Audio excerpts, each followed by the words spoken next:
And welcome back to the pod. We have a rerun, this time with MI, but not myocardial infarctions, motivational interviewing. One of our oldies, but I think besties. I think this is probably the best episode from season 1, in my opinion. Preston, how would you rate your willingness to re-listen to this episode on a scale of 1 to 10?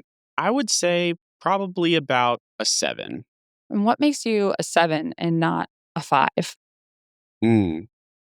I would say probably because I'm excited to see how the role play went. The fact that there's a role play in the episode makes me more inclined than it would have been. Good. Shout out to our producer Mm-hmm. who lived through that. Yeah, and you had your professor on who was awesome and so lively. Dr. Roberts. I think motivational interviewing is sort of needed for, I don't know, consensually talking about and really being guided by what a patient wants and actually being able to make changes together. And I think I come back to motivational interviewing principles for kind of all types of care. I just think it's a good posture to start it. I think I use MI almost as the grammar in which I try to apply other therapy techniques. Because MI does a great job of helping someone deal with ambivalence, which it's like all you do in therapy is you're handling ambivalence in one way or another. So like it's a great way to kind of address that and call it out and to show empathy. I think at its core, MI is a supportive psychotherapy, and then you can use it to talk about the other hard stuff that you want to talk about in therapy. So I think if you're trying to hone your skills as a therapist, or you're just interested about how to talk to people about having mixed feelings about something, this is a great episode. We hope you don't have any ambivalent feelings about what you're about to hear. Enjoy the episode. Part of you is ready to start the episode right now. And without further ado, you will. How to be patient. Isn't that funny how even within medicine, we're siloed in our acronyms? Yeah, we are siloed in that. The other day, I put like RIS in a note, and someone was like, "What is RIS?" I was like, "Oh, responding to internal stimuli." Oh, yeah. And I think even within like geographic RIS and regions. Not RTIS? What's RTIS? Responding to internal stimuli. Oh. See, even in our field, we have different abbreviations. Yeah, we don't use the T. This is not interesting to none. west of the Mississippi. So today we have a really interesting guest. This is one of my own professors, Dr. Roberts, who he actually teaches MI, or motivational interviewing. I've heard he's a cool guy. I'm just kidding. I know he's a cool guy because I'm in class with him. So he'll be kind of... Oh, I was going to say, what do you feel like you need motivational interviewing about this week yourself? Me? Where are you feeling ambivalent, but maybe starting to change? Honestly, using ChatGPT to run my life. I think I'm ready to make that? I do. Because earlier I had to cite some articles, and I just punched in the hyperlinks, and I was like, "Can you cite these in alphabetical order in MLA format?" And it was like, "Sure," and it did it in 20 seconds. And I was like, "Oh my gosh, I will consider that use." My entire life will be better if I use ChatGPT, but a part of me is worried that my brain's going to rot, and I'm just going to no longer use the part of my brain that I want. But also, I'd be saving so much time on this like clerical work that sucks. Data entry. Where I worry is where it gets in the way of humanity. Like, did you ever see that I think it was a New Yorker or a New York Times article that was like, if we could make a pill that would mimic the effects of exercise, so you didn't have to exercise, should we? And I was talking about people, like, I think the writer like loved running and other people like these other things. But like, I think of like going to the grocery store, like when we couldn't go, sure, it's annoying, but also there's like fun parts of like picking out your food and the sensory experience of like seeing which apple you want. And so that's where I worry with, I feel like where AI and ChatGPT start to get in the way of that, like with writing or creativity is where I'm like, help. Definitely. Or like the process of brainstorming. Whereas I think, I don't know if there's magic in me looking up MLA formats and trying to paste hyperlinks. So I'm okay with that. But yeah, maybe I'll find the balance somewhere. Yeah. And so without further ado, we can get into this. What? I'm trying to be... You're in a rush, Margaret. I know I'm in a rush, but like we still have to do the like, what's going on with you? Or we can just use this as, honestly, this is more... I think this is a pretty good check-in. Well, you want to hear about my life? I'll tell you about my life. Well, you're supposed to ask me a question back and Lilac are fighting. You know how I asked every you a question, day. And then I'm you asked me a question eating alone back. in my room. Well, because Lilac tries to eat everything off my plate. maybe if you were a better cat father I'll to them. ask you a personal question. Hey, Margaret, what's going on in your life? What do you need motivational interviewing for? I need motivational interviewing to get through this intro. And next on the podcast. You enjoy talking with me about these things. Huh? To admit it to the audience. Admit that I like talking to you about topics. Yeah. You're right, Preston. Margaret was excited to come on the podcast. To come on the podcast? There wasn't any motivational. Yeah, when I first asked her months ago. I'm Preston's employee. I'm just here to get a check. There's no checks.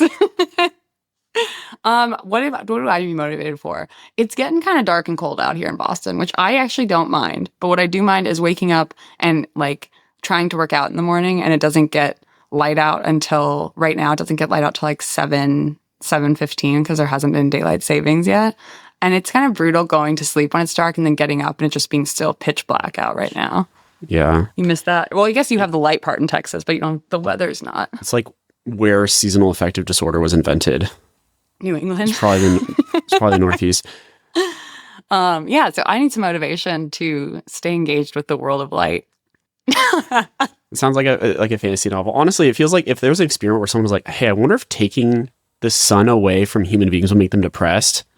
Like, do you think that would work? And they're like, "Yeah, the experiment's Boston." It's just Boston. Okay, but I like the seasons here. I actually don't mind it. I just mind it right now when it's like, why is it so dark? Yeah. In the morning, especially. Because at night, I can be like, even when it's the 4 p.m. dark time, it's not the best. But I'm like, okay, it's the afternoon, night. I can make dinner. I can light my candles. But when I wake up in the morning and it's like, start my day, and it just feels like night, it's so demotivating.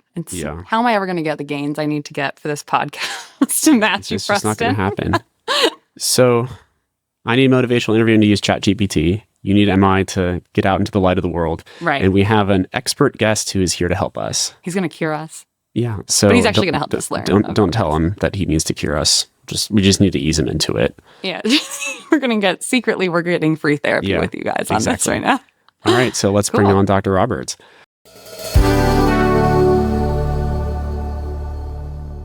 Yeah. So welcome, Dr. Roberts. And happy to be here. Mm-hmm. I am here to introduce you to Margaret. So Margaret is my co-host. She's a psychiatry resident in Boston. Allegedly. Yeah. I actually have no way of verifying this. I haven't seen it in actuality.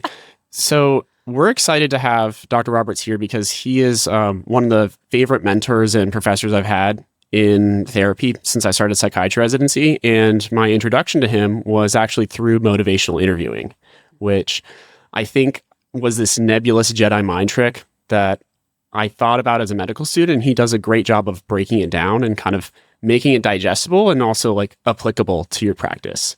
So without further ado, I'd like to introduce Dr. Roberts. And I would, as we kind of get into the episode today, I just kind of want to hear a little bit about your background and what even got you into motivational interviewing. Well, certainly. Thanks, Preston, for the intro, and thanks for the invite. It's been a pleasure getting to know you through our training experiences together. And I don't know if you know this, but you and I share an alma mater. I went to grad school at UNC. Oh, wow. Yeah. Yeah. How about that? Yeah. And I absentmindedly wore my regalia today. Right. So that reminded me of it. But yeah, I actually went to UNC for graduate school in clinical psychology. I'm a clinical psychologist. I'm not a psychiatrist. In order to focus on doing psychotherapy with schizophrenia. And I remember when I was trying to get into that, I called up this famous psychiatrist who did a lot of work in that area. And he said, you should really save that for the psychiatrists and the social workers. There's not really a place for psychology in sort of schizophrenia treatment. And I resented that at the time. But I really, for the first decade of my career, was very focused on psychotherapy for schizophrenia. But not surprisingly, one of the real challenges through it all was it's hard to get change. It's hard to get big changes. And, I was doing research on psychotherapy approaches for schizophrenia, and I was not getting large effect sizes in those. But I was getting a lot of experience training therapists because I was going around. We had developed an intervention approach for my dissertation that got some notoriety and some momentum. So I got a chance to go around and train people to do it. I do a lot of work in a variety of community settings with frontline clinicians. through that, I kind of became increasing dissonance about feeling like I was training people to do something that doesn't work. And I was always looking for what's going to be the next sort of psychotherapy approach that I can really believe in and have a lot of confidence in and teach people. And so I'm naturally a teacher. So you're taking on this almost insurmountable task, trying to apply therapy to severe persistent mental illness and psychotic illness, which is something like, I mean, we invented asylums in the early 20th century because of how challenging this problem is. So I can definitely resonate with how that could feel frustrating to you. It's really interesting and admirable that you could take it on for a long time. So then how did you kind of pivot into this, pursuing the new topics of psychotherapy? Yeah. So, I mean, I honestly, I was already aware of motivational interviewing before about 8 years ago when I really started focusing on it. But I think what happened is I moved here to San Antonio, to UT Health, and started working in this community clinic setting, which is the transitional care clinic and the NAV clinic, these two sort of, I like to think of them as academic community mental health centers, where really the population we're working with is sort of a public health population. And in that context, working with psychiatry residents and also increasingly with counseling interns, each year I was doing intro to psychotherapy type training, but I was frustrated. And I was frustrated that I was finding that the psychiatry residents, no offense to you two, were whatever. You haven't heard what I'm going to say. Carte blanche, none taken. Thank you. I deserve it, whatever it is. I'll internalize it, whatever. I was finding that psychiatry residents often were a little bit too directive, I felt, in their psychotherapy. That's how I feel about my psychotherapy. Well, like, I feel that about your psychotherapy please. too. No. So psychiatry residents were a bit too directive, not surprisingly. Trained as medical providers, sort of procedurally oriented. And just for anyone who's not familiar, what are the kind of different styles, being like directive or guiding or following, to help someone kind of get some context for this? Right. And I wasn't even thinking of this in terms of motivational interviewing, but you can kind of think of a spectrum of a counselor or a therapist from on the far right hand side, let's say, being highly directive, which I define as telling the client what to do, taking up more airspace in the room. So even if you're not telling the patient to do something, you're educating the patient, or you're talking or about something else, just taking up more airspace, taking up more authority space in the room, being cracking the whip. Yeah, cracking the whip.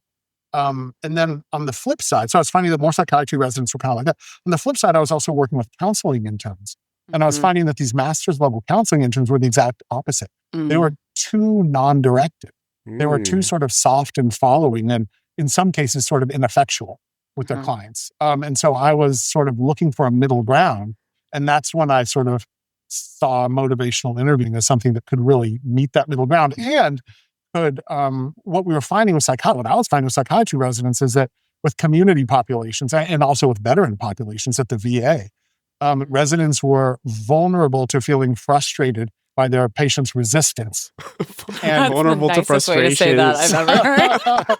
It's taken me time. I used to not like psychiatry residents very much. Once now again, I have very a lot fair. of compassion. Yeah, well, I know, and like I see this in our debriefing sessions. People make contemptuous and vitriolic statements about the patient population, and like maybe I'm like more judgmental, but like I definitely resonate with this vulnerability of frustration and how it's easier to have less of a generous interpretation of your colleagues when that happens. I definitely think our formation pathway, as you said, it kind of lends itself towards this interventionist approach. And then we come into residency, and so much of it is like inpatient emergency consults, like change the medication. And so to get more familiar, like you're saying, with a different sort of orientation, I think is really important. I'm a fourth year and I'm our outpatient chief. And so I think that's one of the hard parts of third year is not being so directive or having less kind of rules of containment than you do when you're an inpatient. Yeah, condensing the human soul into a medical model so that you can assign an ICD-10 code to it. Yes. is challenging, but you have 15 minutes, so figure it out. Yeah. Right. And you have such a limited amount of time to learn all the psychotherapy that you're going to use. Yes. Correct. Yes. So what is motivational interviewing? Yeah. Ooh. So, yeah, good question. So motivational interviewing is not psychotherapy. Isn't that ironical that we're talking about it in this but what it is so half the people say it is a non-directive counseling approach. And I think the other half the people say it's a directive counseling approach. But what it is a counseling approach for sure. It was developed in the early 80s. The story I tell, and I think it's pretty close to the truth, is that it was in the context of research on substance use disorder, especially cognitive behavioral approaches. And what the researchers were finding is that CBT worked excellent for people with alcohol use disorders who were eager to change and eager to sort of drink less. But it wasn't working so hot for those patients who had alcohol use disorder and were not eager to change. They were defensive, or they were afraid, or they were ambivalent or uncertain. And in fact, I think CBT was being experienced as too pushy by some of these clients, right? So it was in that context that the developers, primarily Bill Miller, not the barbecue king of South Texas, the developer of motivational interviewing, he sort of said, we need to use some of the techniques that I was trained to use in grad school, which are these counseling techniques, these Rogerian counseling techniques of sort of prizing the patient, unconditional positive regard, following techniques, and then finding a way to balance following techniques with a change motor or a change orientation. And so I think that most of psychotherapy is old wine and new bottles, but I think that motivational interviewing is, I really think that's true. No, I like that. Yeah. Right? And it's not a bad thing. It's just we're repackaging, we're learning what the active elements are and repackaging them to try to find the best.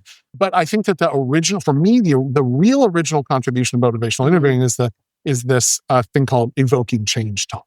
And basically what it is, very briefly, is having the patient make their own argument for change, drawing the patient in. And this is why it's sometimes called like a Jedi mind trick or whatever, drawing the patient into articulating their own argument for change so that they don't feel pushed into change and they feel like they see themselves making the argument. Okay. So if I understand you right, CBT was effective when people wanted to change, but it was not effective if that desire wasn't there. I don't know why this quote came to my head, but remember in Jurassic Park when they were like, you asked how, but you didn't ask why? You asked how to make the dinosaurs, but you didn't ask if you should. So I think that's like kind of the two questions. CBT is how do you build a dinosaur, but motivational interviewing is should, CBT is how do you change, but MI is is change even worth it? And I think it's really fascinating because I think a lot of people had almost seen the culpability or the responsibility of change as on the patient, not something we can help with. So it's really interesting that evoking change is now something we can do.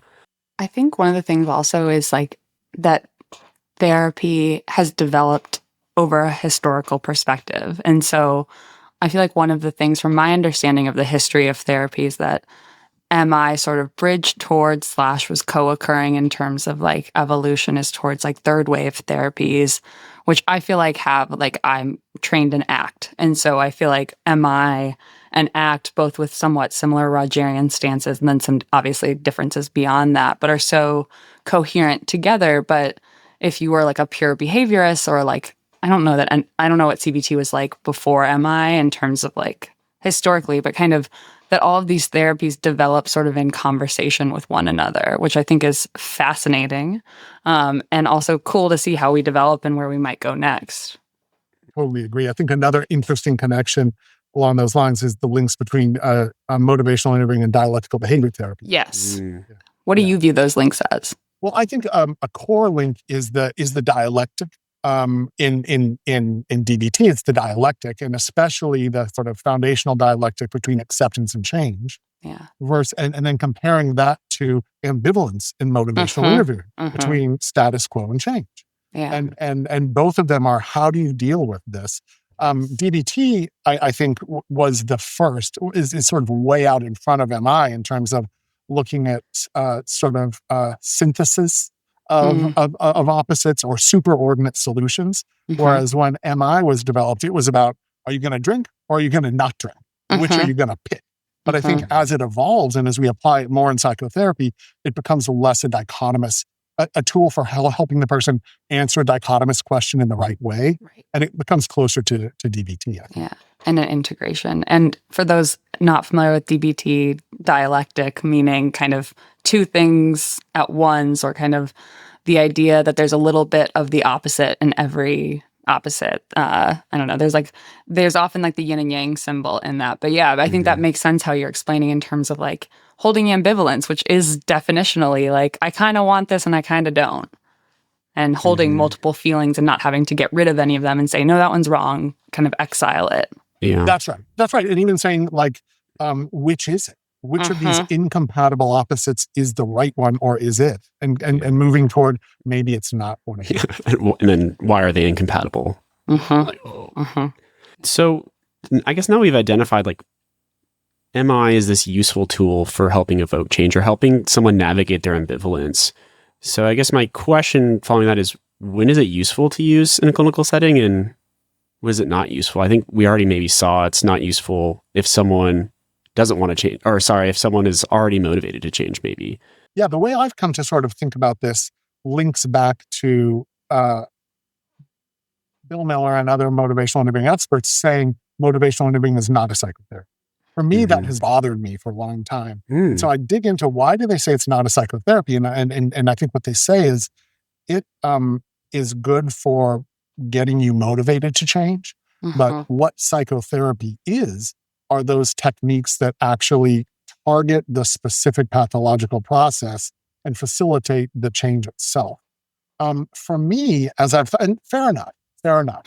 So I've started saying a problem then with MI, a way to understand that is MI doesn't pass the OCD test, which means if you have a patient who comes in and says, I have OCD, can you please help me beat my obsessive compulsive disorder? And a CBT therapist would say, you bet, sit down and we're going to get to work. But an MI therapist would say, oh gosh, if you already are motivated to do it, there's nothing I can do. You need to go meet with the CBT. So in that way, MI is not a psychotherapy. But I think that hinges on the idea that psychotherapy is more about the technical process of changing the thing once you have motivation. And it's not about being a human who is trying to change actively, becoming a human who's trying to change actively. And if you see those as two elements, I think that they're co-equal. I think that at least as many patients need to find the motivation to change as need to learn the technical procedure to change. And so I would say it's 50-50. MI is, you should always start with the question of resistance or lack of motivation, and then see how much MI you need to use to get to step 2, which is the technical procedure. Yeah. And I think even within the OCD test, there's different stages of change that the person is willing to work with or help with. Like, I want my OCD to go away, but not this one compulsion. Like I need, like when I count 7s in the morning, that one can stay. The other compulsions can go. So then now all of a sudden you're applying MI with them. Like, why are you okay with one compulsion but not the other ones? And so I think, to your point that they're equally used, it's almost impossible to just use CBT without applying a little bit of evoking change talk. Right. And they're two sides of a different hammer, or it's kind of saying, like, I guess what came into my head is saying, you're not a true construction worker if you only use a saw, and you're like, well, I also use a hammer. And they're like, no, those who use the hammer to punch in nails, those are the fake construction workers. The true ones use screwdrivers. Yeah. I think from my experience with some of my therapy patients, who I'm in New England, I'm in kind of a psychodynamic program that we then also do CBT like everyone does, and I've chosen ACT as well. But even in the ones where I'm doing ACT or doing psychodynamic, the idea that motivation and the kind of directionality of the work is going to be totally linear and self-sustaining once you find the right answer is sort of this kind of fantasy. I think that when we're learning therapy, it's like, oh, if we can just find the exact right path, then we're going to go down it and it'll be smooth sailing and they're never going to need motivation. They're never going to have trouble showing up to sessions or doing the homework in between for exposure and response prevention. And I think the tool that MI gives, as well as at the start, is throughout asking it's hard for you to show up to these sessions. I've noticed you've not been able to make it. Maybe there's life things, but also maybe, does this not feel like it's something that's aligned with you and what you truly want? like as an ongoing thing that might help or might be meaningful to endure the pain of therapy towards these values. And I think that's something that is really valuable about MI throughout the whole shebang, basically. I hear you as an ACT therapist coming through. Is it? Yeah. I Looking take at your that as a values. compliment. Yeah. I didn't recognize that. I don't know anything about ACT. To Yeah, to but it come looks good. someday. Yeah. Well, I think going back to the question of values and what really matters to you. And I think in MI, we say, is this important? Is what we're talking about important? Is change important or is it not? Because if it's not, it's not. Yeah.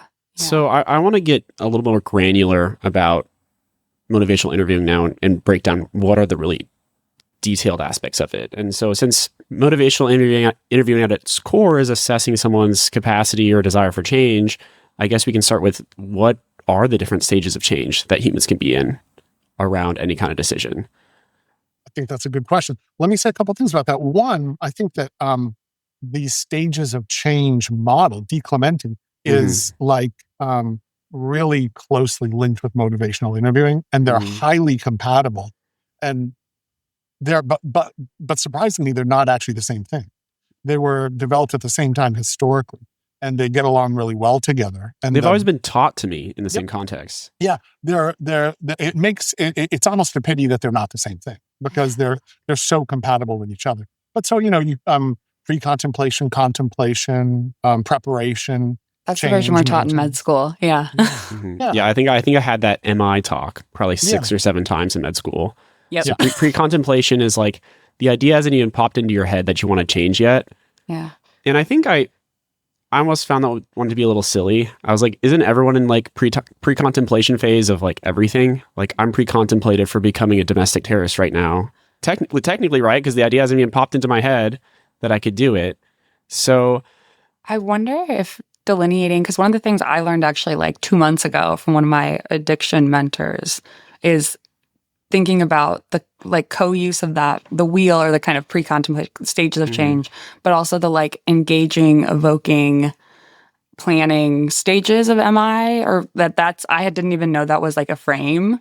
And so using those together, I guess if you would want to talk about that and how you think that we should think about it as psychiatrists or just healthcare workers in general, because that was confusing to me a little bit of like, is there a difference here or are those the stages of change in terms of how I've been presented it prior? Preston, do you want to add anything before I reflect on this? Yeah. So what you're saying, Margaret, is that when you have the pre-contemplative stage that matches a certain tenet of motivational interviewing, and then the contemplative stage, so thinking about change, matches another tenet. I think so. I actually don't know how they overlay on each other. So, but yeah, I think that's where my question is like if it's not, if it's not the wheel of kind of change that I feel like all of us are taught in med school, that it's like, oh, maybe we should teach our med students this 101 lecture. How does someone who's truly in the MI world think about the stages or how that kind of like stages of change or readiness works? Yeah. So stages of change is a description of a process taking place inside of the patient, kind of over long periods, swaths of time in their life, right? Over years in their life. So they go through cycles of recovery and relapse over 2, 3, 4 years, and then, again. Whereas the 4 processes of motivational interviewing, engaging, focusing, evoking, and planning, those refer to what the therapist is doing within the treatment, within the patient, before the patient. Gotcha. And they're described as processes instead of steps because they're not seen as always linear. There's, of course, and then just like with the stages of change, you have to cycle back. You engage the client, which is the same thing as engaging in any sort of model, I think. Focusing being the second one. And what I like to say about focusing is this is where where you can use motivational interviewing for greater efficiency. One of the biggest complaints about MI or apprehensions, I think, among people who are about to be taught it for the first time, including psychiatry residents, Guilty. is I don't have time. I have 15 minutes to bang out 27 required elements. I don't have time for a sprawling 10-minute chit-chat conversation, get to know you. I don't have time for that. So what I like to say is MI isn't like that. MI does not ask that of you. It doesn't require that. And in fact, MI can make your 15 minutes more efficient rather than less efficient. And one way we do that is by focusing, And by I found getting that to be laser true. focus. You have found that to be true? Yeah. So I know I compliment him too much, but I'll come back to our sessions and be like, I landed a good reflection and it like sped up the conversation. And so to clarify my understanding, focusing is basically taking a surplus of knowledge and information and highlighting what is important, what is worth discussing with the patient. Yeah. Okay. Yeah, I think that's a really nice way to say it. And then after focusing, what is it? You said evoking? Yeah. Which equals evoking change talk. Yeah. And I said, I think that is MI's greatest original contribution. Yeah. So what are things that you would hear if you were a fly on the wall and breaking HIPAA during a therapy session with one of us? What kind of words coming out of the therapist's mouth would you be like, that sounds like trying to evoke change talk? Because I know that there's a ton of these. Yeah. I think a really nice way to think of it is in terms of what I call the 4 natural categories of intrinsic motivation. Desire, ability, reasons, and need. DARN is the acronym. I know that residents like acronyms. So desire, ability, reason, and need. And so you can, desire refers to feelings. So you, to start, you really only want to ask evoking change talk questions if the patient is in a change-oriented mindset, not if they're in a resistant mindset. So the first step is to get them to the change-oriented mindset. Once they're there, for desire or feelings, you might say, what would it feel like if you attempted this and you succeeded and you were successful? What would that feel like? Ability, or often referred to as confidence, the patient's confidence. The main thing is actually a closed question, not an open question, but how confident are you that if you decided to make this change, you could make the change? So an example that would be, I'm the patient, I say, I wish I could just stop drinking, but I don't know if I'm strong enough. Right. And there are different techniques. I might say. So now I've demonstrated my desire, but I've questioned my ability. And if we asked you, how confident are you from 0 to 10 that you could reduce this week? Like if we had made a plan for a reduction from a harms reduction standpoint. So I'm a 4. I would say, what makes you, why'd you say 4 instead of 3, do you think? Yeah. I don't know. I guess because I was able to not drink at a party last weekend. And I was able to show history of that. Let's break that down. Validate that. So you started out with what makes you not a 4, and then you switched to why are you a 4? No, I switched to, no. I said, what made you a 4 instead of a 3? And so that evokes change talk in that it makes you take the position of like, well, I mean, a 3 would mean this, and I actually feel like I have these strengths above it or whatever. I could also ask you, the next question I would ask you would probably be, what do you think, maybe not when I first meet you and after you've had success, say, what would it take, do you think, or what kind of support would be helpful to go from a 4 to a 5 in terms of feeling confident? So I guess when I'm like kind of layering the different sides when people are giving their scale of 1 to 10, it's like, why are you not a 3 or why are you not a 1? And then what would have to occur for you to increase or for you to elevate your stage of change? And I think, Dr. Roberts, you have a great kind of tidbit as to why you use why going away and what would have to occur going forward, or using like change versus sustain talk. Am I way off base here, or is this something? Well, I'm tickled pink because you use the exact phrasing that I like to use.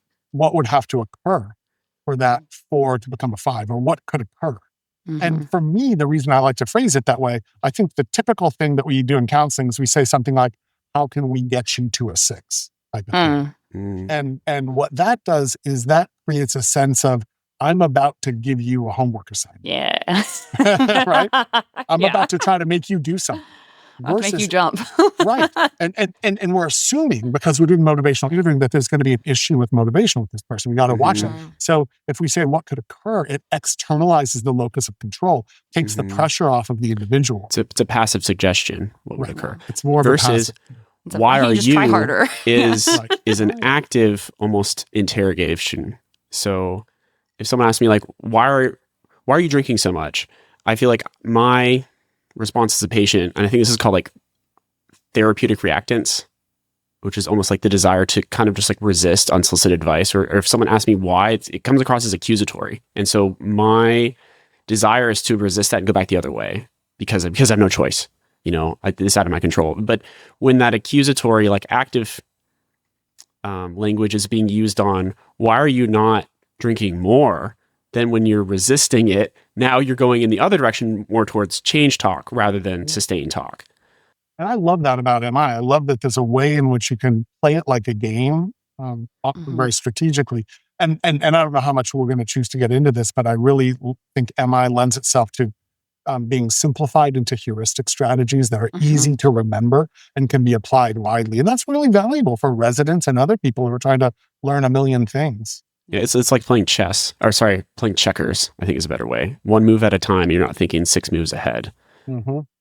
And there's a lot of very specific phrasing and stem phrases that you can memorize or have on a piece of paper and trot out in the middle of session. Yeah, so let's get into some of those phrases. And I know I'd love to hear kind of your description of this, but because motivational interviewing is identifying ambivalence and change, I think in a lot of ways, we're just holding a mirror up to someone's ambivalence and helping them navigate that. And we're literally reflecting that on the patient. So I guess I'm curious, what are reflections, or how do you define reflections, and what are some of the different types of them? Yeah. So I think of reflections as being the master technique or the foundational technique for working with people where there's resistance or sustained talk or stuckness.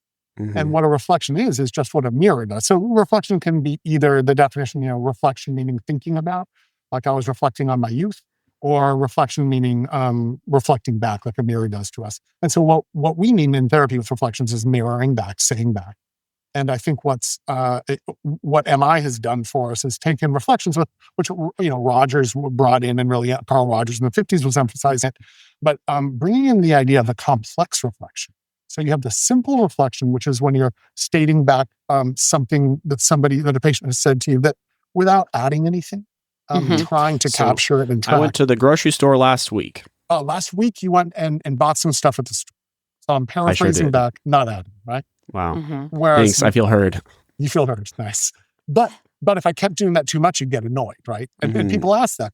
But what about the patient who says, yeah, I just said that. Why do you keep repeating back to me what I said? So you can't get stuck with the simple reflections. You got to get into what we call the complex reflections, or the deep reflections. And Margaret, this is where I think MI really overlaps with psychodynamic therapy. Yes. Right? I was thinking of the spectrum of, like, in psychodynamic, it's like supportive to kind of deep interpretation, and where is the patient at? And when you're saying like complex reflection, it's like maybe you're taking a couple steps towards, you went to the grocery store and that was really important for you because you have been avoiding it because you felt so overwhelmed lately. You're trying to take control of your life more because maybe I didn't handle bills before. So you're trying to like reclaim your organization.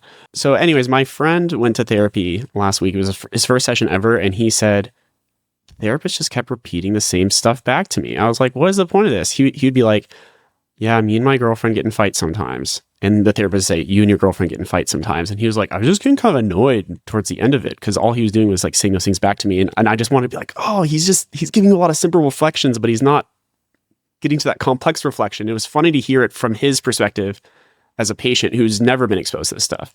Yeah. So I think of that as an instance of overuse of non-directive technique. Yeah. And then what we come to call circling the drain. So circling the drain technically speaking. Yeah. Yeah, right. That's referred to as failing.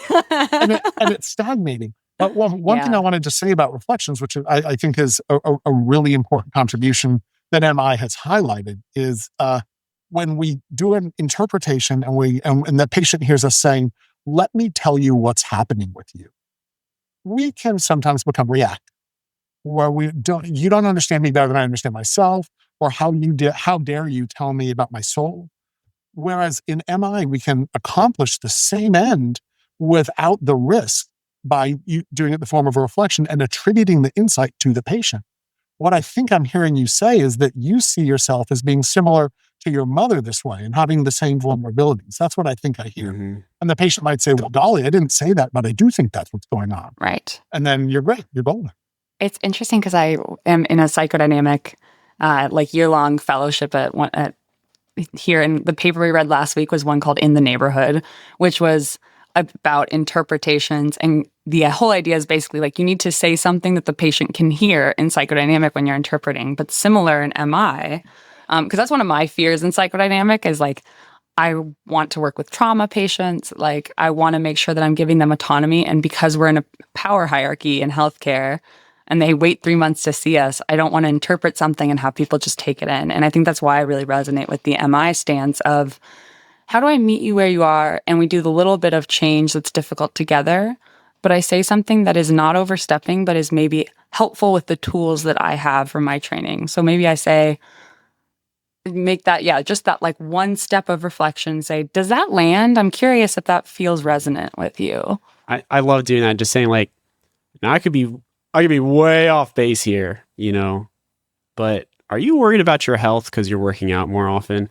Or I think, and when I get those reflections wrong or I'm off base, then it's almost more powerful because the patient states what's really happening. So let's say someone says, I've been exercising more, and I'm like, oh, you're worried more about your health. And they're like, no, but I am worried about my body image. Yeah. I want to look different. I'm like, wow.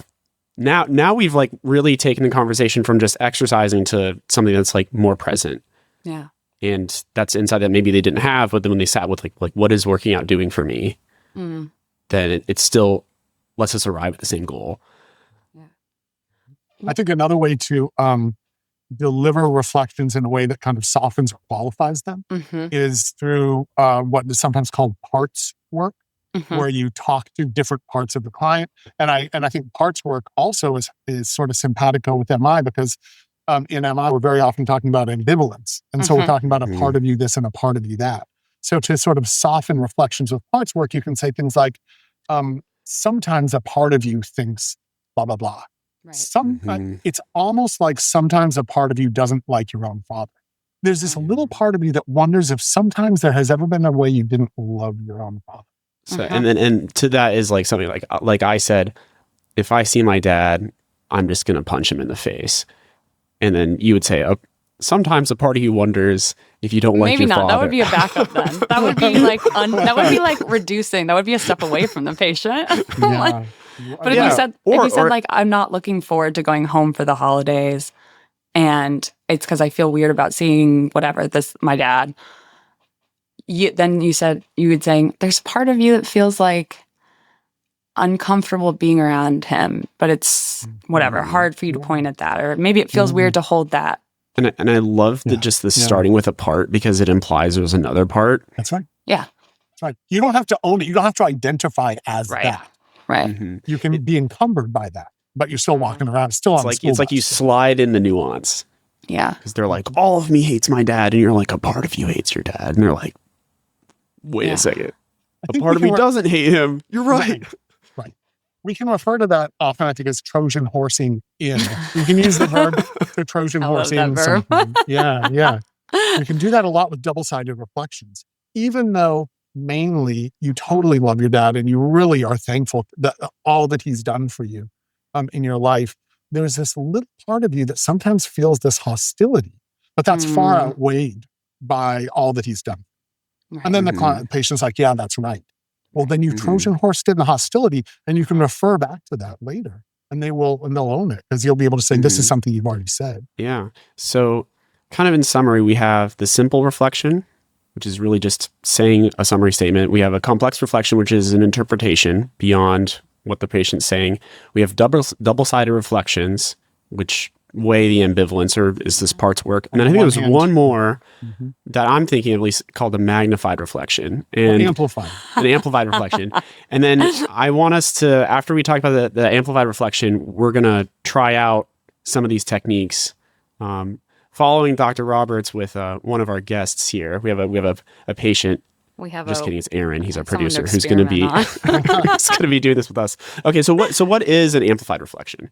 Well, let me just start by saying the amplified reflection is no longer in the newest edition of motivational interviewing book. I use it all the time. I know, I do too.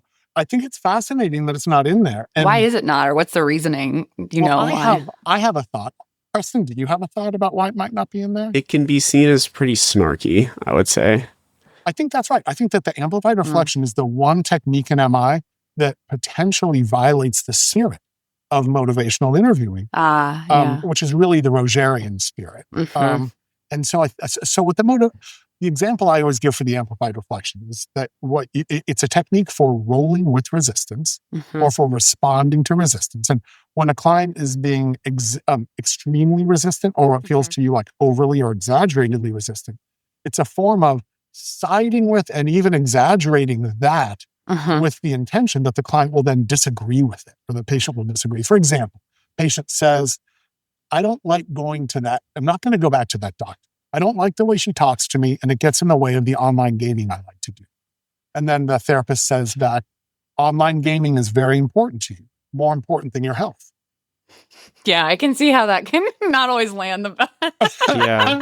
Or then you say, like, yeah, I don't want to listen to my mom. I just want to play video games. And you're like, your life would just be one big blank without online gaming. Yeah. You know, it can almost feel like an insult. And I think if you have this like neutral curiosity, it can land well, and it can help someone reflect on the absurdity of their statement or their reasoning. But it's a tightrope walk, I would say. I feel like one way that I like to use is sometimes working with patients who are suicidal. And there'll be some patients that are like struggle with suicidality or suicidal thoughts. They're like for chronically a long time. And that is a heavy thing to carry. And also sometimes there's this sense of I always feel this 100% of the time, always, never. And like, why are we even doing this therapy? I've always felt this way. I'm always going to feel it. And I don't want to be alive. I kind of, whatever. And I'll ask them, like, do you think that's 100%? Because you're here in my office and you got dressed today, you did this, this, and this, and you just talked to me about your cat that you really love and how you saw it, So I know there's a lot of pain here. But do you think it's 100% of you doesn't resonate with being alive? Or is there is there 1 or 0.01% that does? And I think that's coherent with MI, maybe not under directly the exaggeration. It sounds like parts work. Well, I don't know that it's parts work as much as it's like the 100% is an exaggeration, like being like, and it's less flippant, I guess, than a reflection. It's like 100% of you doesn't want this, or 100% of you doesn't care about your health as much. And you're pointing out the inconsistencies in. I'm inviting them into the question of, because also sometimes I've had people be like, yeah, it is 100%. And that doesn't work as a way in for us to connect. And so I say, fair enough. And then we move on to something else. Yeah. And that's rolling with resistance. I think what I would do as an amplified with that situation would be more like there is not a single instant in any day when you feel anything other than abject misery. Kind of along those lines. Yeah. Okay, so let's go to a break right now. And then when we come back, we'll bring on Aaron and we'll kind of do some practice with some of these techniques and see how they turn out. So Frankenstein's monster. Yeah. Just kidding. And then I think we can do a round robin and let Aaron practice on us too. Yeah, I think that's only fair. Okay. Margaret and I are very excited to tell you about a healthcare news podcast that just came out called Medlines. It's a quick weekly wrap-up of everything in our field, from breakthrough discoveries in research to politics and, of course, medical pop culture. I think the best way to conceptualize this podcast is it's like NPR's Up First, but for medicine. So they're short, to the point, with episodes no longer than 15 minutes. And it's written and created by an amazing team, some of whom you might recognize, Dr. Glaucomflecken and Lady Glaucomflecken, as well as many people here at the Human Content Podcast Network. With thanks for their inaugural sponsor, the New England Journal of Medicine. New episodes of Medlines are out wherever you get your podcasts, with new episodes out every Friday.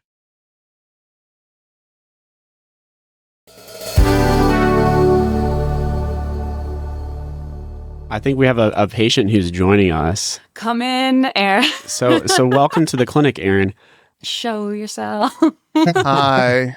Aaron. Hey, Hi. So Aaron, it's nice to meet you. I'm Dr. Roche, and these are my colleagues. Hi, I'm Dr. Dr. Roche and colleagues. Okay, so we already briefed Aaron a little bit on this, and before we kind of get into character, I think the purpose of this is to kind of see how some of these techniques work live. And so Aaron kind of has this character that he's going to adapt. So last time we talked, you had a habit as a character that you're hoping to change. What was that habit? Well, okay, I don't know. Maybe it's my own insecurities on it, but habit feels loaded, but I like my social medias, okay? Okay. Interesting. So, I guess without further ado, we can get into talking about this love of social media. And Dr. Roberts, take it away. You take it away. Yeah. So it sounds like you're kind of two minds about this. There's a part of you that really loves the social media, but you've come to kind of talk about maybe reducing it.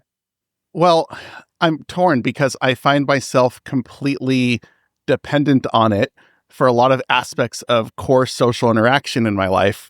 But on the other hand, I understand that it's working counter to that because I'll spend evenings and free time just scrolling through reading about people I don't even interact with anymore. And I don't know.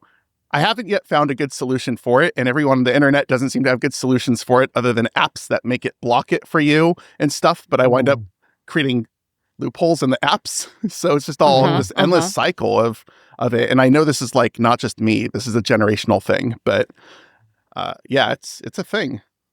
Yeah, I think you're right. You're not alone in this. Like there's a lot of us, and myself included, who are struggling with social media and trying to figure out the balance. It sounds like you're certain that you want to make some sort of a shift to continue to get the benefits of it that are necessary for social engagement. And yet there's some real downsides. It sounds like wasting time is one of them. Well, I have ADHD, so it's like I'm so prone to need that stimulation. So it's just kind of hard to know what to do with it, though. I don't know if we can help at all, but I've learned that. I heard once you shouldn't learn guitar without a teacher because you can't learn guitar from someone who doesn't know how to play guitar. So I'm trying to apply that here as well. Oh, wait. Say more about that. About the guitar quote? Like how that applies.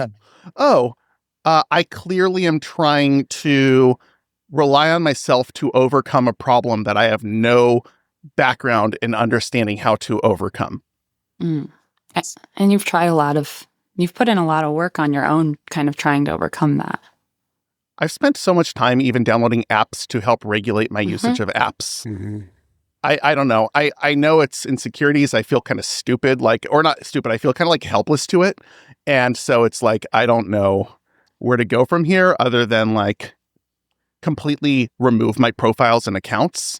But it feels like I'm losing, I don't know. I feel like I'm losing like a part of me because like I have decades of stuff on Facebook, photos and memories of things, you know? A part of you wonders if it's even possible.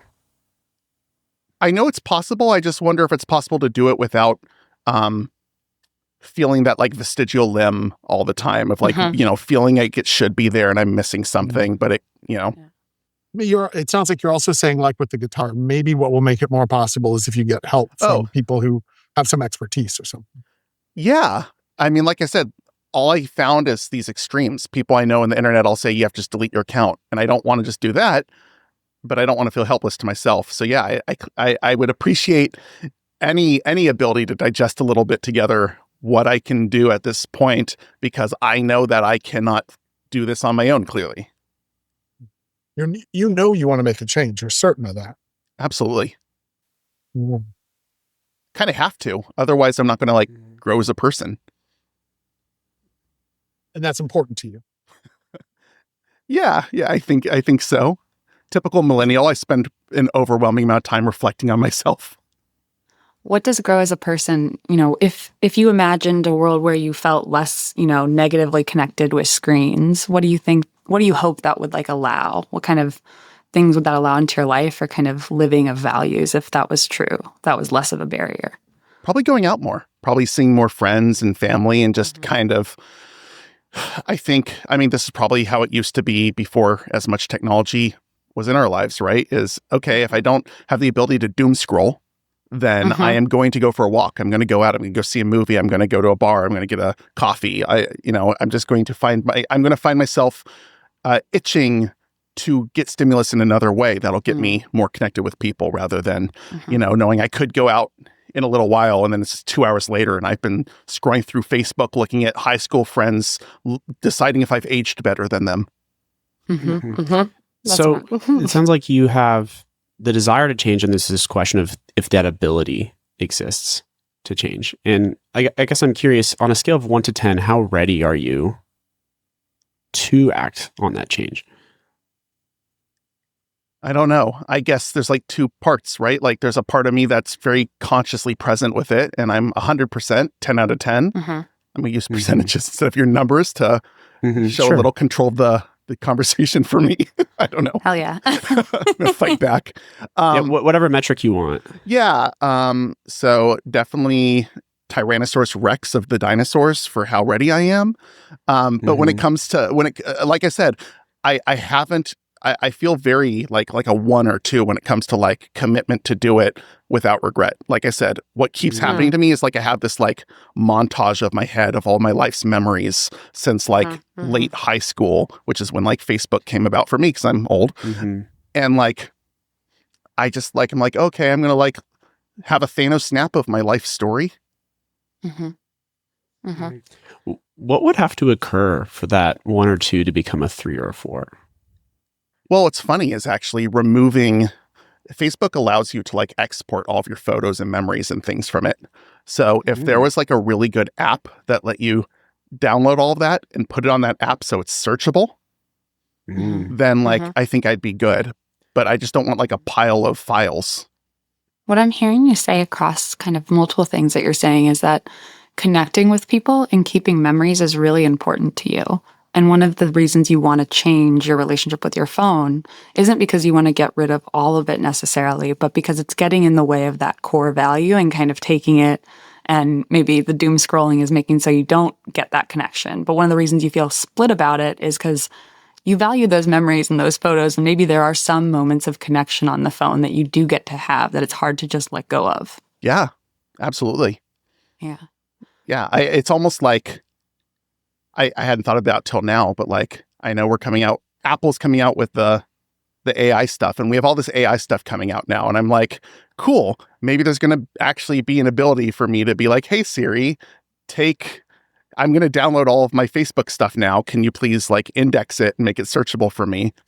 So I guess maybe AI will solve a lot of this. Maybe that'll be a big part of this for everybody. How important is this change to you compared to some of the other things in your life? We're all busy people. We all have a lot on our plate. How high a priority is that?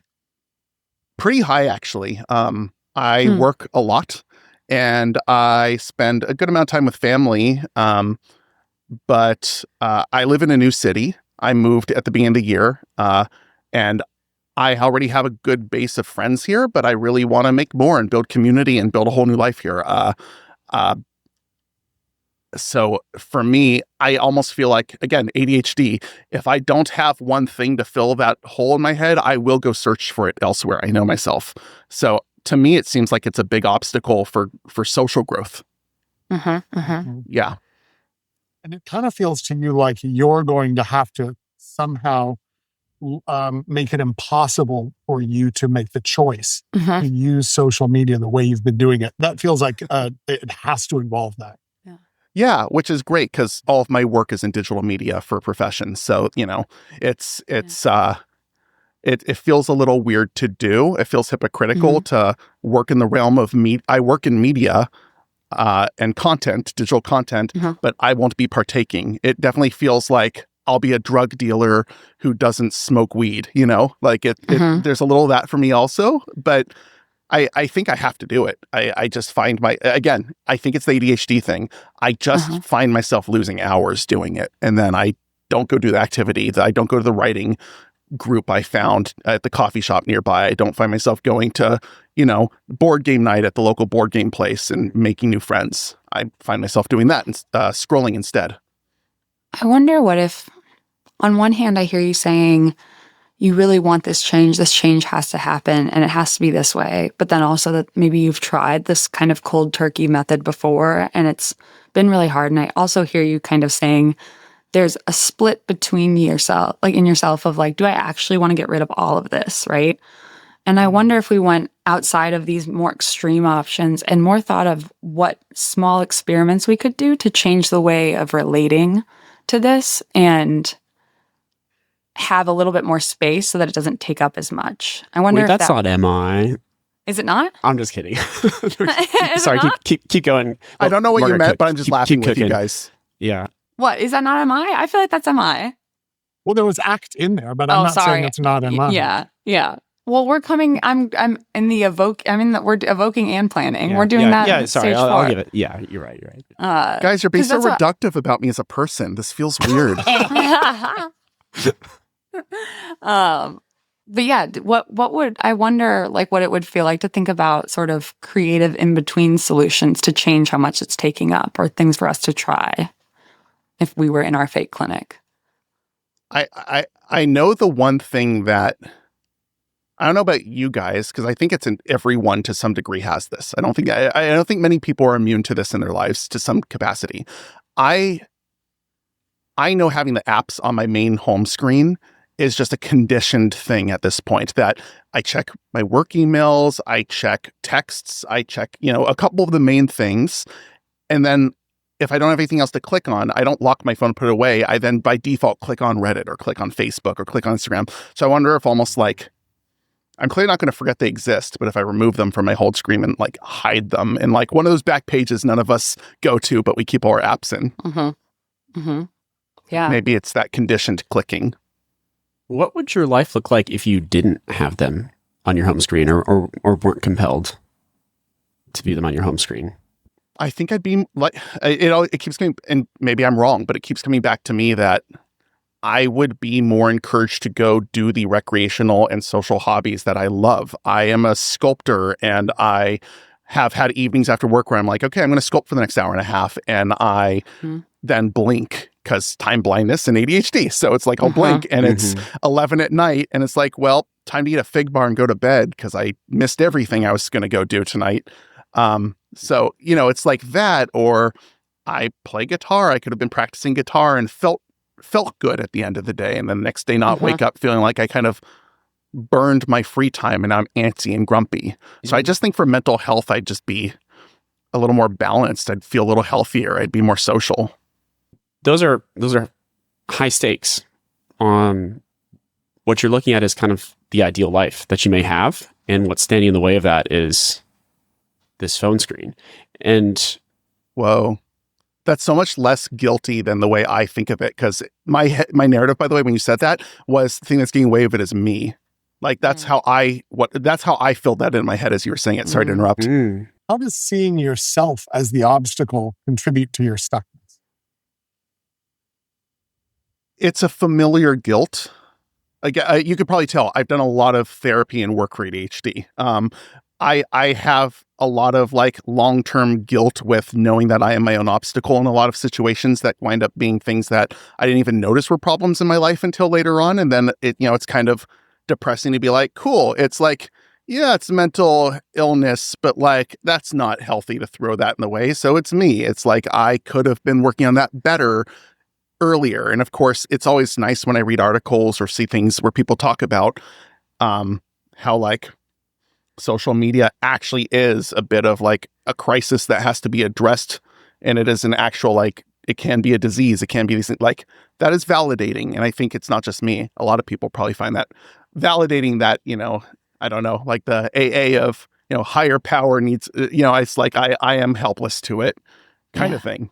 Rather than like, you are someone who struggle in the world of alcoholism. Someone had once put it as, rather than viewing you as the person who has a problem with alcohol, maybe it's that alcohol is a problematic substance. And maybe similarly with social media, it's not that you are just specially messed up and everyone else is cool with this and only you don't know how to use it. It's maybe more likely this is sort of a substance that does this to people, or it's and that's a much less guilty and kind of othering than, hey, you suck and that's why you can't do this. Like every time my plant dies, is it because I didn't take care of the plant, or could the plant just not keep up in a high-paced environment like my office? You're shaming your plant right now. Yeah. Your plant right now, its self-esteem is plummeting. The truth is, it's probably a combination of both, and I think it's hard to hold that nuance together. And that'll be our couples therapy episode. Is Preston's Yeah, plant. exactly. By the way, let me know because I have a lot of like marital plant propagation things to work through also. So it does feel like a drug, though. It feels like just like any other drug that. For me, I could have just as easily found that dopamine delta fill in my brain with a drug, right? I mean, I guess I am on a drug. I'm on methylphenidate because I take Ritalin to focus on work. But I guess that difference to fill in could have been alcohol. It could have been harder drugs. It could have been extreme sports. I know a lot of people who, rock climb and do crazy things, and that helps them with their ADHD. So for me, I guess, Facebook. The other one's a bit more, but Facebook really gets me because I'll just be scrolling through and it's always novel, right? It's like always people that were a part of your life and now you're learning something new. And why would you want to not indulge that FOMO? Yeah.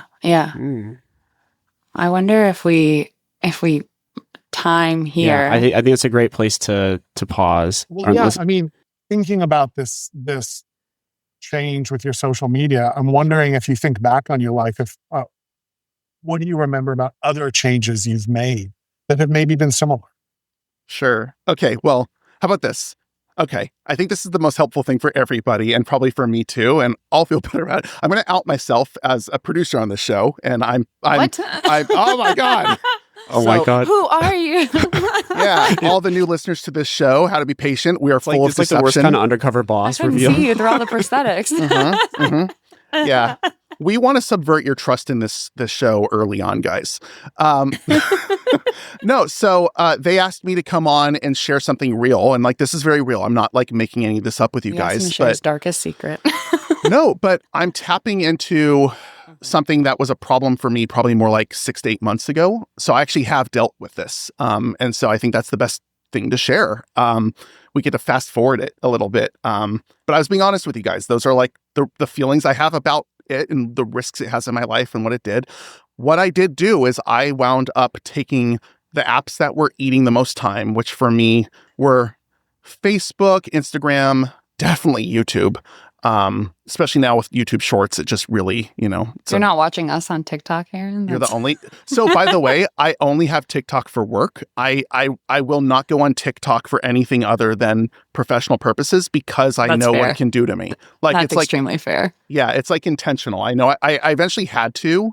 Rob, one of the other producers on here, and Shanti, they would tell me you gotta go on TikTok to look at all this content. I'm like, you will never see me again if I start using it for recreation. So got it. TikTok I already have hidden away. But what I did is I took the apps that already eat up the most time for me, except LinkedIn, because I feel like LinkedIn is always useful doom scrolling because you can always you learn about for me, I like learning about my industry and learning about things in it. So it's it's helpful. I grow as a person from it.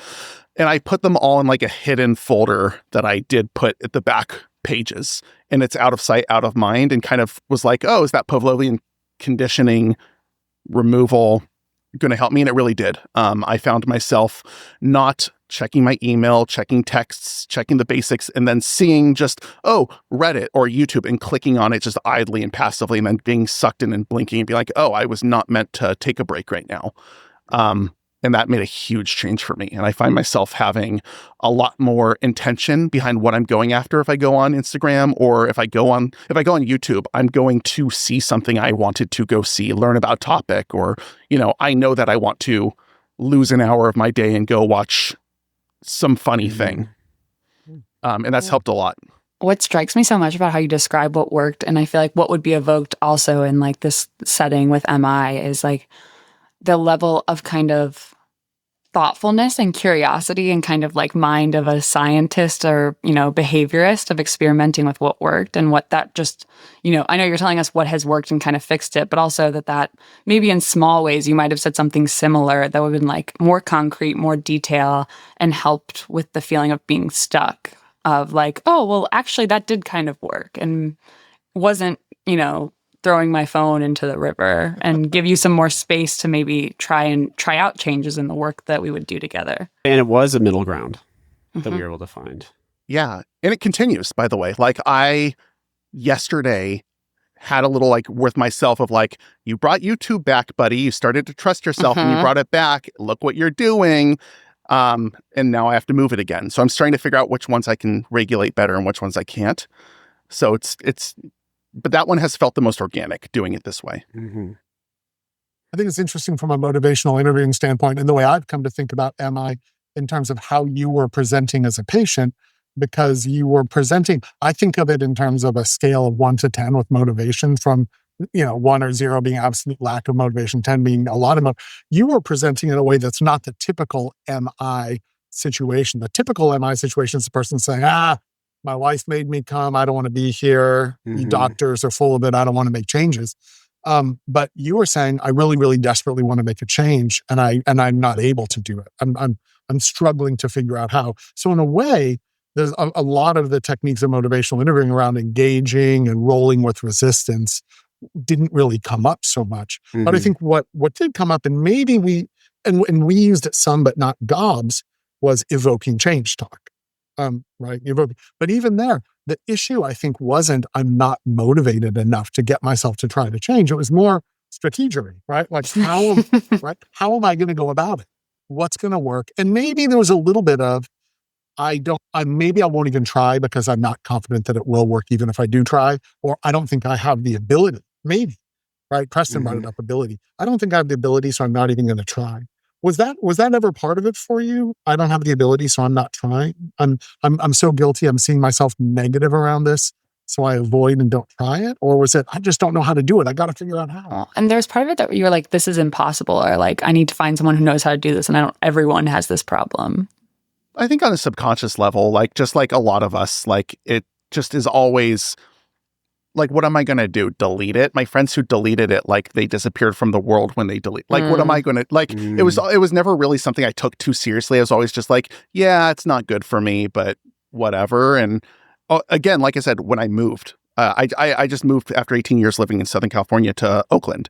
And when I moved here and I have a new life now, that's what made me realize how much it was getting in my way versus when you have a established life, you don't notice how it's ingrained there. Yeah. I found myself almost wanting to lean more into like Socratic CBT questioning with how motivated he was to change already. So when you said, what am I going to delete it? My friends who deleted it were erased from the face of the earth. I think my gut was to go with like, well, what happens if you disappear from the face of the earth? What's so bad about that? Yeah, like what? And it's kind of what I saw is we're almost equating this idea of like not having this connectedness to death. And what does like death look like for you? And it seems that like that's a high stakes. Or I use it a lot for my clients. Like, this is tough, right? If we get rid of social media completely, we've essentially died. And now saying like, well, what is so bad about that? Why is this thing so scary to us?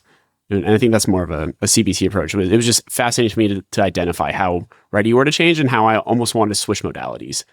Yeah, I think I agree. I think hearing how ready you were to change and how important it felt to you, my mind was going more behavioral. Yeah.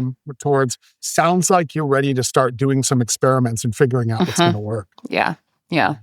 So briefly, I'll step into character for a second. I'll kind of be the more classic MI patient. And I guess the scenario I'll give you is I'm a college student. I'm 19 and I'm drinking every day. So I drink a beer before I go to class. I drink in the evenings. When I stop drinking, I get the jitters and I'm failing out of my classes. So as a part of that, I've been mandated to go to therapy. And so I show up here now in therapy. And this is kind of the context. And that's what you're reading on the door note is like 19-year-old student, all these alcohol problems. I've gone to the ED, let's say twice for alcohol poisoning. I've been let go. I didn't have to have any inpatient stays. So, hey, I think a really nice way to start off this conversation is how are you feeling about your drinking? Yeah. I didn't think this was about my drinking. I thought it was about my grades. I can see right from the beginning, there's some confusion about what we're even going to do here, figuring out if this is going to be a useful conversation. Do you guys think my drinking is a problem? I thought it was because I was failing the semester that I was being sent here. I have some reports here. I have a report regarding hospitalization for intoxication, and that concerns me because I know that could have health consequences. But I really don't know the role it plays in your life. That's really what you understand. But I'd love to hear from you about it. Oh, well, I mean, I like drinking as much as the next guy. You know, I feel good when I do it, and kind of takes the edge off and lets me kind of get through the day. It's but I don't think it's a problem. You see a lot of other sides to it. It helps you in a lot of ways. Yeah, it does. I feel good when I drink, and like who doesn't want to like get through their day? Like everyone has their way of coping. Like I don't smoke cigarettes. I don't do these hard drugs. I just drink. Yeah. I'm seeing the grades, and I'm your referral here. I'm gathering some people have said to you they're concerned about this. Can you tell me about that? Yeah, well, I mean, my teachers have like pulled me aside and kind of said like, "Hey, like I saw the beer can in the side of your backpack. You kind of smell like alcohol. Like, get your stuff together." And so, like, I know like they've noticed it, but like. I think I'm failing just because I'm not studying, and I don't think it has much to do with the alcohol. Alcohol is not related to your school difficulties. Well, I mean, sometimes it's kind of hard to wake up in the morning because I've just drank a lot the night before, and then I'll like sleep through a class. So like that does make it hard. Yeah. So I guess it's related in that way, but outside of that, I guess not really. What's your major? Political science. So they always have the classes in the morning. I don't know why like the poli-sci department is like that, but it does like really suck because like I'll miss an 8 a.m. lecture, and then like I try to watch the recording, but they barely capture the audio. It's always like really spotty. It sort of gets in the way of your lifestyle, of the way you like to live your life. Maybe more staying up, not so much early morning living. Yeah, it does. I guess like if I could just wake up earlier in the morning, then I could like go to class on time, and I probably wouldn't be like having these problems. You're saying that there's a conflict between drinking and political science. Oh, I guess so. I mean, I didn't really see it that way. But what do you think? I'm not sure if I'm seeing it right. Is that what I'm hearing you say in terms of getting up in the morning? And yeah, I mean, I guess if I drink a lot. So if I drink like 6 beers at night and then I pass out and I don't wake up until 11 the next day, like that's going to make it hard to go to class. Like it's a pretty easy connection. So I guess pretty obviously like the amount I drink is going to affect my grades. So like, I'm not an idiot. Like I can see that connection's there. Yeah. What do you see looking forward? Let's assume you don't change. It sounds like you're not really looking to change. Well, I don't want to get kicked out of college. I'd love to be able to keep drinking the way I am and be successful in school. I'm just not sure if I just don't know if I'm gonna like make it through the semester. You're not sure if you're gonna make it through this semester because of my grades. Because of your grades. Okay. Yeah. And you're seeing ways in which the drinking, at least with political science, contributes to the grade there, but you're not so sure about the other courses. Yeah, it does. I mean, like, for poli-sci, if I could just drink a little bit less, I think I could probably salvage some of those, because a lot of it is really just getting FaceTime with the professor. Yeah. And then I think I do okay in the other ones in the afternoon.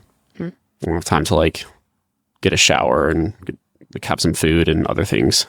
How does drinking show up in other parts of your life? How does it affect relationships, other things that are important to you? Well, my girlfriend makes like some snide comments about it. So she'll kind of be like, another one. Like she'll roll her eyes when I go to the fridge. I almost feel like I have to hide myself. Like I go around the other side of the house when I go to the fridge to get another beer because I don't want her to see me. But she knows. Like she hears the sound of it open. So I mean, like I wish she would get off my back, but also I kind of get it. I guess. You get it. What do you get? I mean, she just says like, I'm a different person when I'm drinking. So I kind of want to be the person that she wants to date. Like I wouldn't want her to turn into a different person. So I guess that's why I get it. Yeah. What kind of different person do you think you are when you're, maybe drinking versus when you're not as much or at a different level? I just think I get angry easier. Yeah. Like I know it sounds dumb because I said it takes the edge off earlier, but sometimes I also like just have a short fuse. So it's kind of like you don't know what you're going to get. I think I'm more unpredictable. So that can probably make me be the person I don't want to be, I guess. Like I think when we do get in fights, triggers, alcohol is usually a big trigger. It plays a bit of a challenging role in the relationship with your girlfriend, alcohol. Yeah. So I guess school and my relationships kind of sucks. Maybe drinking isn't the best thing. I don't know. Okay, I think that was great. Cured. Crushed it. That was really good. I know, and I think it's great because we get to see what MI looks like with patients on almost two opposite ends of the spectrum. So we have Aaron, who is motivated and unsure about his ability, and then we have this person, we'll call him Eric, who was unmotivated completely, and originally didn't even recognize that drinking was a part of the problem.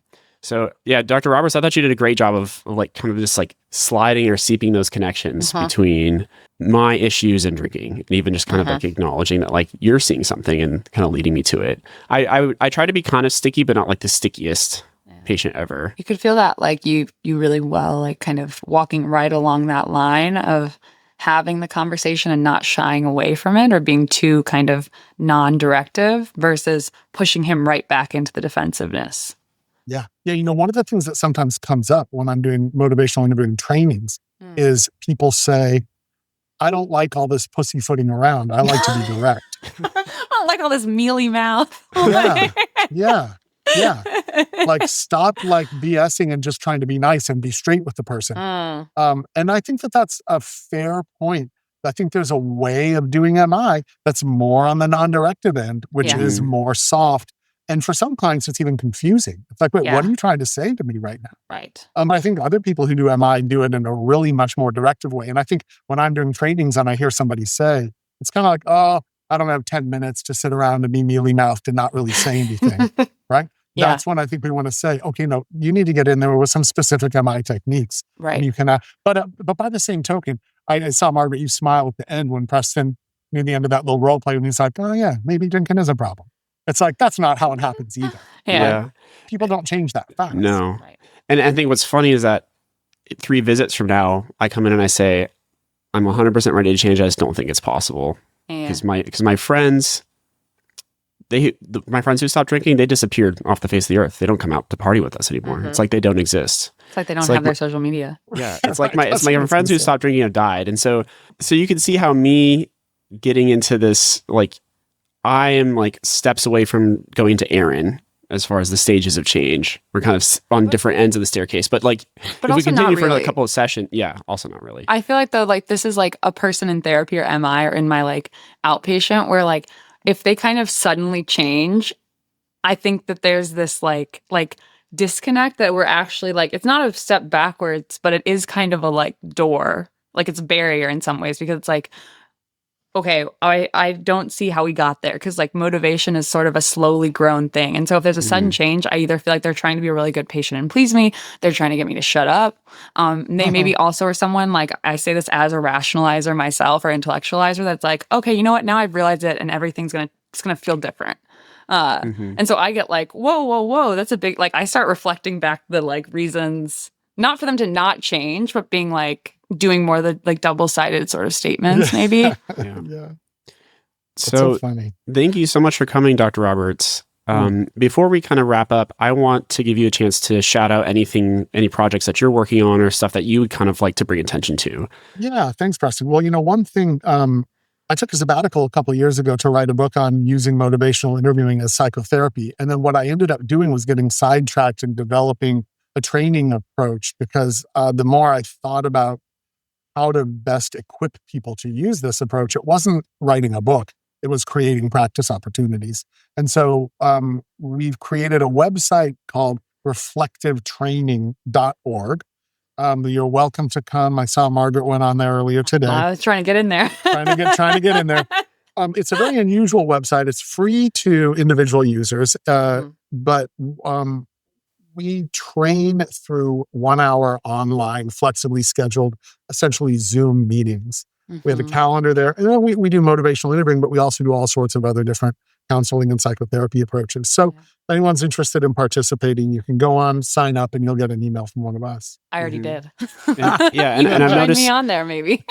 the one thing I love about your training model is that it quantifies the therapeutic skills. So being able to say, okay, my goal was this many open-ended questions or closed-ended questions, and it really helps me have an awareness or like a barometer to the diction that's like coming out of my mouth. Because the only other way you can do that is by rewatching your recordings. But even then, it kind of gives me a lens and a criteria to be like, oh, that was a good open-ended reflection, Preston, or that was a good complex reflection.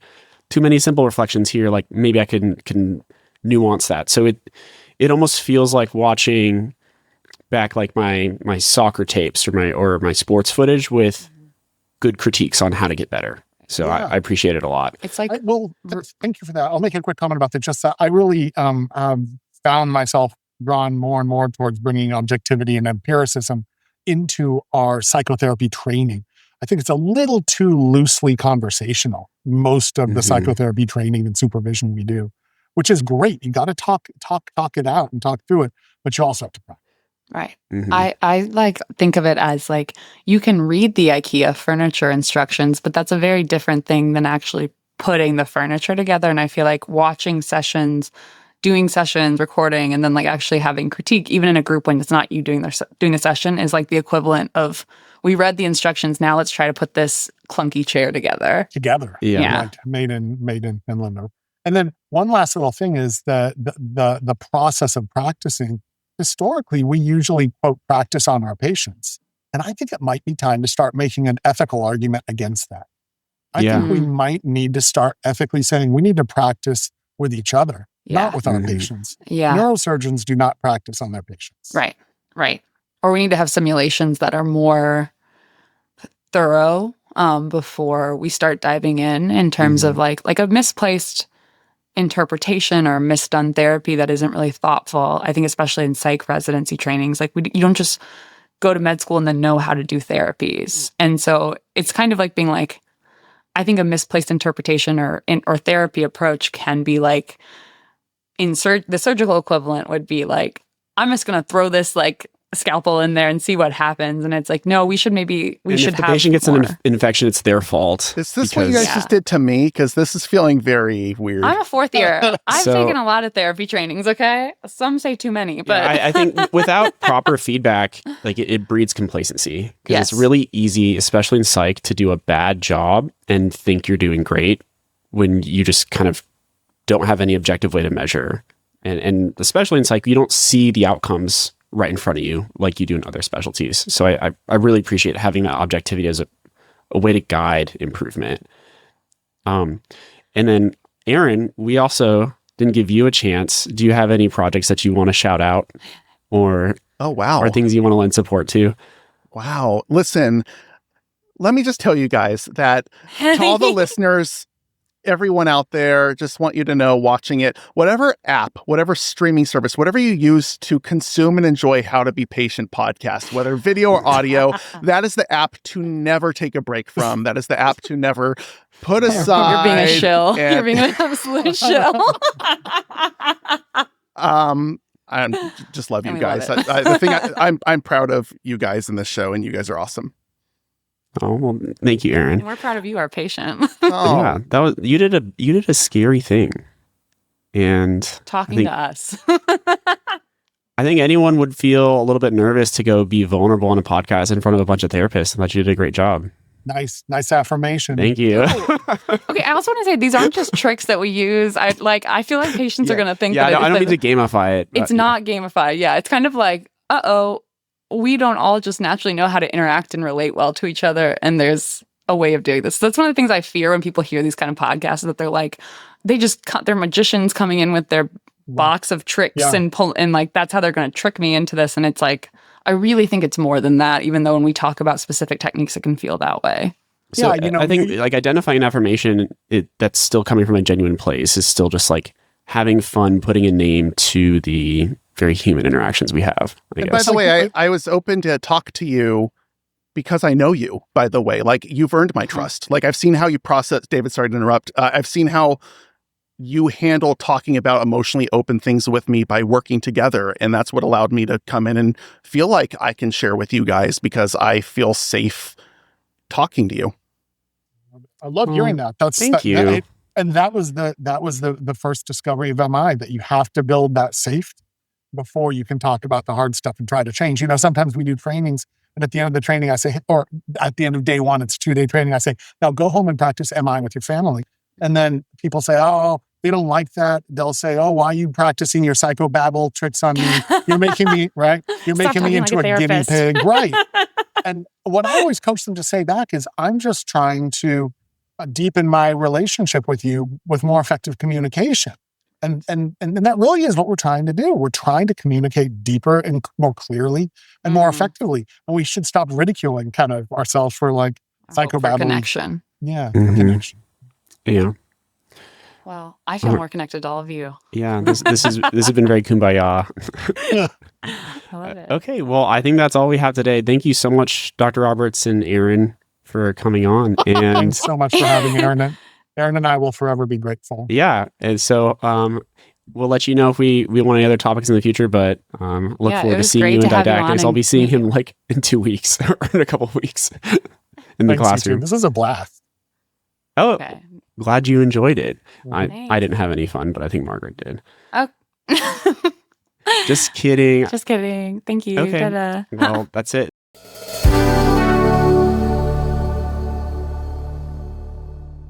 Thank you so much for listening. We had a ton of fun talking about motivational interviewing today. Thanks again to Aaron and Dr. Roberts. Yeah, thank you. And how'd you guys enjoy the show? I know it's a kind of a new thing for us to do these like pseudo-patient interviews to get a chance to see how we're talking about these things live. If you liked it, please let us know. If you didn't like it, also let us know. We may or may not listen. If you want to reach out, you can find us on our socials at Human Content Pods, or you can contact the team directly over at howtobepatientpod.com. Special thanks to all our listeners who are leaving the kind feedback and awesome reviews, and special no thanks to all the listeners that left unkind feedback. Except for that one that was kind of useful. But I appreciate the construction. And we should have it regardless. Critique. It is constructive. It's good for us to build our inner strength. If you want to watch us on YouTube, you can find me on my channel at It's Presro. Thanks again for listening. We're your hosts, Preston Roche and Margaret Duncan. We have a new executive producer, Margaret Duncan, in addition to me, Preston Roche, Will Flannery, Kristen Flannery, Aaron Corney, Rob Goldman, and Shanti Brooke. Our editor and engineer is Tracy Barnett. Our music is by Omer Benzvi. Please check out our show notes to see the references and sources we use to the discussions in the episode.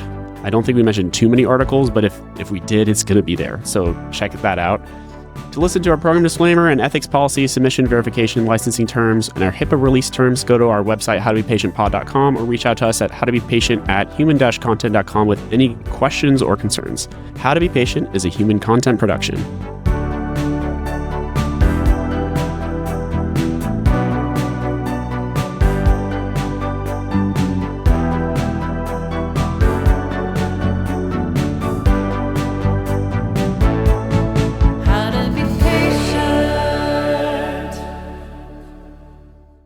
Thank you for watching. If you want to see more of us, or if you want to see, this is Lilac, she's my cat. She's going to be waving her hand at one of the floating boxes, which will lead to more episodes. Lilac, point to the other episodes.